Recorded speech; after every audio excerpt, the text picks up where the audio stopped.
Saudações a todos. Então, retomando nosso curso de História do Pensamento Jurídico, esse vídeo vai ser dedicado ao pensamento de Heráclito, uma brevíssima introdução ao obscuro. Esse era um dos apelidos que Heráclito tinha na história, ou tem, né, na história da filosofia, pela obscuridade das suas frases. E é um dos filósofos assim que, juntamente com Parmênides, vão ditar o ritmo da filosofia ocidental. Em maior ou menor grau, a compreensão de Heráclito e de Parmênides é o que vai determinar o modo como Platão, o modo como Aristóteles, ou o modo mesmo que Hegel, lá no século XIX, irá compreender a filosofia. Heráclito é o pai de todos os filósofos, e de todos os filósofos também pós-modernos. Há um pouco de heraclitismo no final das contas, mesmo que mal compreendido. Heráclito, de Éfeso, como falei com vocês, hoje é uma cidade que se encontra no território turco. Ainda não tive oportunidade de visitar a cidade, mas dizem que, e as fotos que vi, o sítio arqueológico é muito bem conservado, que mostra assim, a curiosidade que desperta quão diferente e complexa era a vida naquele período clássico.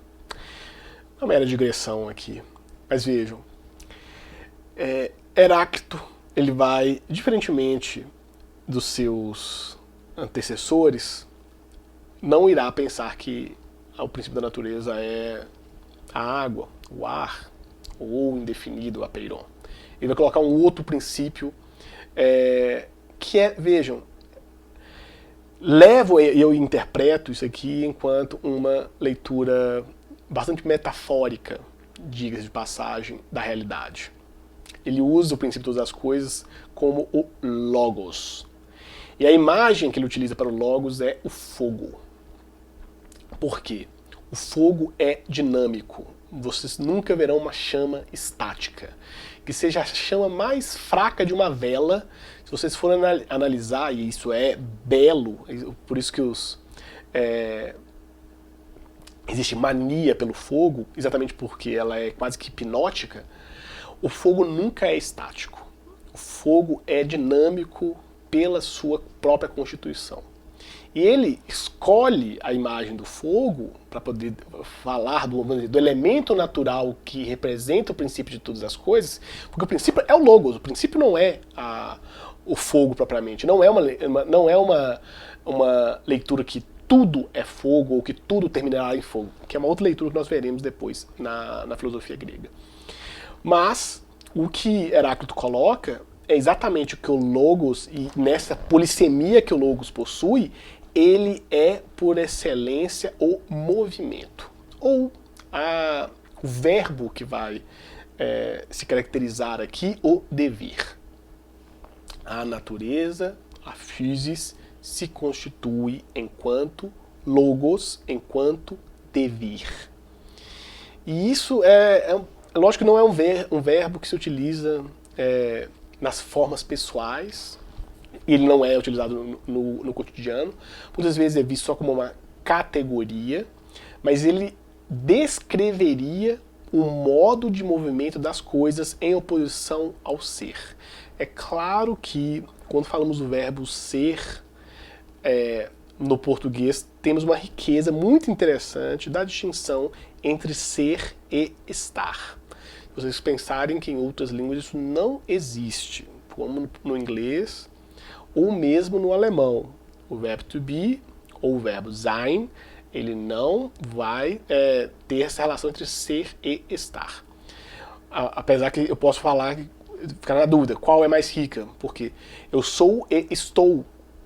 Eu posso fazer uma interpretação muito diferente. Eu sou algo, estou algo. Eu sempre brinco que muitos estão professores, outros não são professores, porque não faz parte do modo que constitui o seu intelecto. Isso no Brasil é muito comum. Peguei essa lição de um velho professor que tive, que fazia essa distinção entre ser e estar professor. Claro que isso em outras línguas se perde, eu não conseguiria traduzir isso de forma suficiente. Mas, por exemplo, o verbo tornar-se no português poderia ser uma forma para se referir a este devir, que no alemão o verbo werden, né, é utilizado o tempo todo para poder fazer essa relação de movimento. O próprio futuro é constituído pelo o werden. Aí são questões assim gramaticais interessantes do ponto de vista filosófico, mas que não é o nosso objetivo aqui. Aqui eu quero trazer a grande ideia de Heráclito quanto ao devir, que é uma forma de pluralismo da realidade. A realidade se constitui por uma pluralidade de relações. Não é algo estático, mas, portanto, algo em movimento. E neste movimento não se trata de um elemento, não é um monismo, mas um pluralismo. Acho que talvez a lição que Heráclito tem vai ecoar por toda a tradição ocidental e fica no dito que não se pode entrar no mesmo rio duas vezes. E tem várias interpretações muito interessantes sobre essa imagem do rio. Porque você e as águas serão diferentes. Mas vamos ver primeiro o texto do fragmento na tradução da edição da Calouste Gulbenkian, dos filósofos pré-socráticos. Existem outras traduções, do Albert Bernabé é um pouquinho diferente, por exemplo. Então, obviamente, a gente não está aqui preso a minúcias filológicas da tradução grega, mas do sentido que isso revela para a gente. Cito: para aqueles que entram nos mesmos rios, outras e outras são as águas que por eles correm. Dispersam-se e reúnem-se, juntas vêm e para longe fluem, aproximam-se e afastam-se. O fragmento coloca principalmente essa questão que aquele que banha, as águas que o banham não serão as mesmas, porque há um fluxo. Há, lógico, um destaque aqui para a figura do rio, né? O rio é a figura central aqui, não é quem entra. O quem entra ainda talvez o próprio Heráclito não está fazendo nenhuma psicologia aqui, ou dos modos de constituição da consciência, porque também a consciência está nesse constante fluxo. Isso é uma coisa que é muito interessante quando você pega romances contemporâneos que trabalham uma técnica de redação literária que não existia na antiguidade, que é do fluxo de consciência. Você pegar, por exemplo, o texto O Tenente Gustil, do Arthur Schnitzler, que é um autor da Viena, da Belle Époque, vamos colocar assim, que é pré-Primeira Guerra Mundial. É um dos textos assim mais... Virginia Woolf também é uma autora que traz a mesma técnica, mas na tradição anglo-saxã. Mas é interessante como que você tem uma passagem no século XIX que quebra um pouco e também que a própria modo de constituição da consciência seria estática, ou ela teria um processo muito mais lento. O fluxo de consciência é o devir no campo da psicologia. Mas a imagem que o Heráclito utiliza aqui, ele senta que as águas serão diferentes. E todo esse movimento que tem de dispersão e reunião na constituição das coisas. Veja, a linguagem do Heráclito ela é obscura porque ela é essencialmente metafórica no final das contas. Ele está utilizando uma imagem. E veja, talvez eu não tenha destacado isso em outros momentos, a gente pode até ter uma aula sobre isso oportunamente. A própria ideia de metáfora, como a gente fala o tempo todo aqui, ela traz um sentido aqui de transposição, levar além, ou seja, transpor, ou transladar, tanto que em latim a tradução é translatio, que vejam que vai redundar na palavra depois de tradução. Mas o tradução é dizer além. O transladar, pensem no termo em inglês, translation, não é só o dizer, mas é levar para outro lugar. Ou seja, você tem uma extensão de sentido. A linguagem metafórica, ela faz exatamente isso. Um sentido, pensa no caso aqui do Heráclito, o sentido que era a descrição de um realismo natural do rio, ele transpõe isso para uma descrição de um fenômeno que constitui a realidade, o fluxo. Isso aí é uma das lições perenes da filosofia pré-socrática, no modelo heraclitiano, que vão ficar em toda a tradução.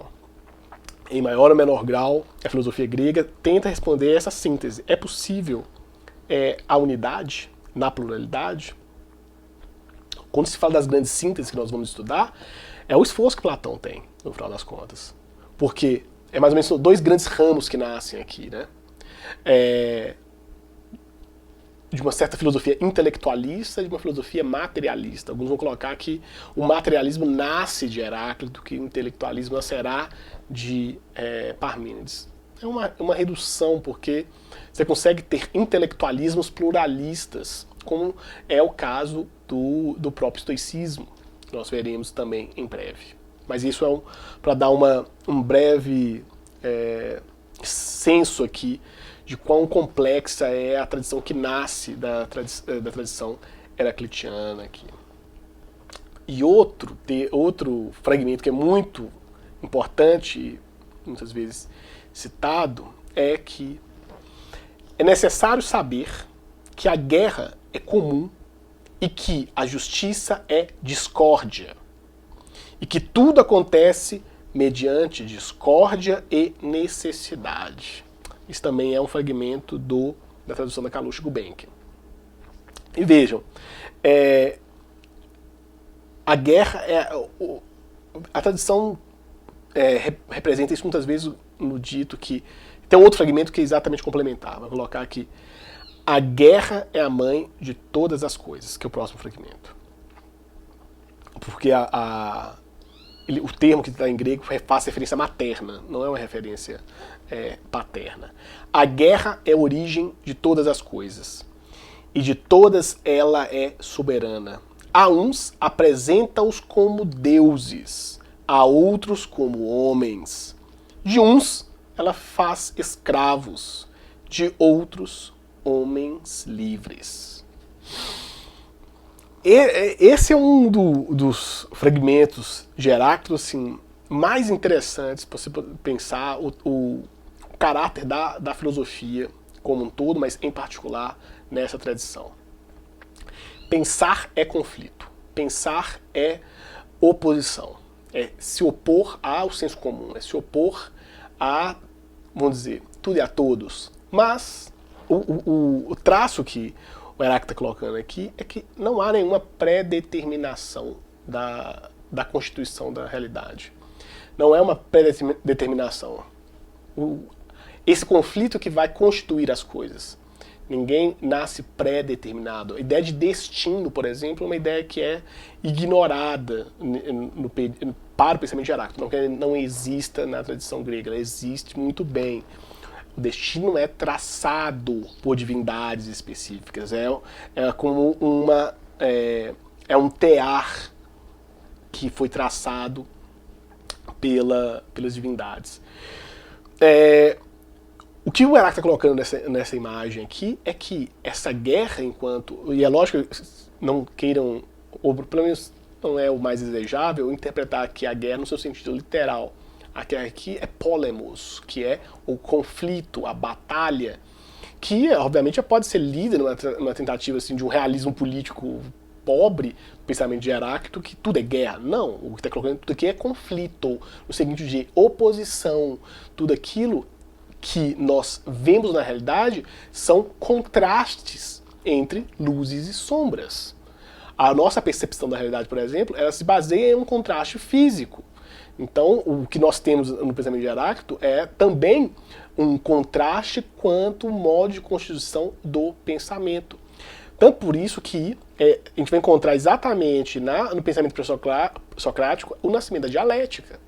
No modelo heraclitiano e no modelo parmenidiano, como nós veremos.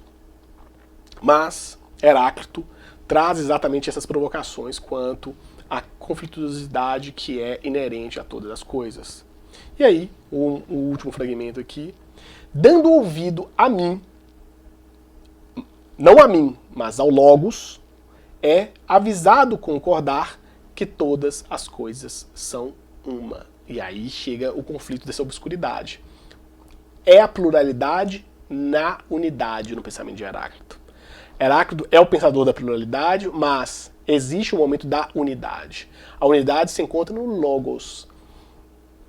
Só que a própria forma de constituição do Logos é uma imagem de movimento. Tudo é um, mas esse um em si também é movimento. Então ele coloca exatamente que a compreensão do real é saber que tudo está em fluxo, mas tudo está unido de um certo modo. Por isso que a tradição vê o Heráclito enquanto um autor complexo, e alguns diriam até contraditório nos seus conflitos aqui. Mas é extremamente interessante o modo como... É lógico que Heráclito está dentro do seu tempo, né? Ele não vai colocar nenhuma forma de relativismo aqui. Pelo contrário, você tem aqui uma tentativa de compreender que no processo nós compreendemos o Logos na sua processualidade, mas dando ouvido à própria razão, o Logos aqui enquanto razão, aqui não é só a palavra ou o discurso, mas a razão, há que se concordar que tudo é uma única coisa. Mas os ecos heraclitianos vão ter, assim, representações filosóficas quase que literárias. Esse aqui é um trecho muito, muito peculiar que está na filosofia e na Idade Trágica dos gregos, do Nietzsche. E é assim, é quase que uma mimesis filosófica, ou uma mímesis filosófica por parte do Nietzsche, no final das contas. Ler a parte do texto sobre Heráclito é como se fosse Heráclito. E aí vejam esse trecho da filosofia na Idade Trágica dos gregos. Contemplo o devir, e nunca alguém contemplou com tanta atenção o fluxo e o ritmo eterno das coisas. E o que vi? Legalidades, certezas infalíveis, vias imutáveis do direito, as eríneas que julgam todas as infrações às leis. O mundo inteiro a oferecer o espetáculo de uma justiça soberana e das forças naturais demoníacas, presentes em todo lado e submissas ao seu serviço. Contemplei não a punição que no devir entrou, mas a justificação do devir. Onde domina a injustiça, depara-se com o arbitrário, a desordem, a irregularidade, a contradição. Mas onde só reinam a lei e a de que, filha de Zeus, como neste mundo, como poderia aí vigorar a esfera da culpa, da expiação, da condenação e, por assim dizer, o lugar de suplício de todos os condenados? Esse trecho do Nietzsche está descrevendo o pensamento de Heráclito e, lógico, se questionando, ou pelo menos colocando a posição de suspeita para a tradição de como compreender que nesse fluxo do devir, se esse devir é, vamos dizer, produto da razão, como justificar a injustiça, por exemplo. Existem textos, obviamente, que vão trabalhar, por exemplo, elementos just-filosóficos do pensamento de Heráclito. Até me deparei com um texto desse na biblioteca de Kiel. Foi de um professor da Universidade de Salzburg que eu estudei, mas nem sabia da existência desse autor. Depois eu posso até colocar a referência vou dizer, nota à aula. Mas é muito interessante que os termos justiça, regularidade, irregularidade, lei, eles permeiam a tradição pré-socrática muitas vezes os juristas tendem a ler, ou pelo menos ver ali, que há uma preocupação propriamente assim, jurídica. E é um pouquinho diferente porque vejam que o próprio modo de ver o mundo para os gregos, ele perpassava a esfera do coletivo, da política, do direito. E esse vocabulário acaba sendo apropriado de forma metafórica por esses filósofos pré-socráticos, e em especial aqui no caso de Heráclito, para poder fazer referência a exatamente, e aqui no caso do Nietzsche, né, nessa releitura, fazer referência a esses modos da processualidade, ou seja, do devir e das suas constâncias e inconstâncias.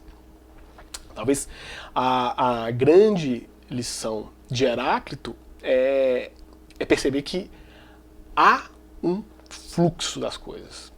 Lógico que o Heráclito, dos seus diversos dos fragmentos daqueles que chegaram até nós, vai colocar essa centralidade do Logos, que vai impactar a tradição como um todo, em especial a tradição do estoicismo, como nós veremos em aulas posteriores. Enfim, Heráclito, o obscuro, talvez um dos pais fundadores do pensamento ocidental. E eu tenderia a dizer que as imagens filosóficas impressas por Heráclito e em breve impressas por Parmênides, que nós veremos, que vão guiar grande parte. Nós ainda estamos discutindo temas heraclitianos e parmenidianos ainda hoje, mesmo que nós não tenhamos uma consciência sobre isso, ou pelo menos quando fala que esse eu majestático do nosso tempo, né? A filosofia contemporânea ela tem uma preocupação muito demasiado com problemas e contextos próprios, mas esquecem a tradição. Então, no fundo, o que está presente aqui na filosofia contemporânea são releituras do passado, mesmo que tão desgastadas pela tradição, que não são consideradas explicitamente. Enfim. Temos aí mais uma brevíssima exposição sobre o pensamento de Heráclito para dar uma noção mínima de quem estamos tratando. Perfeito? Então, até breve.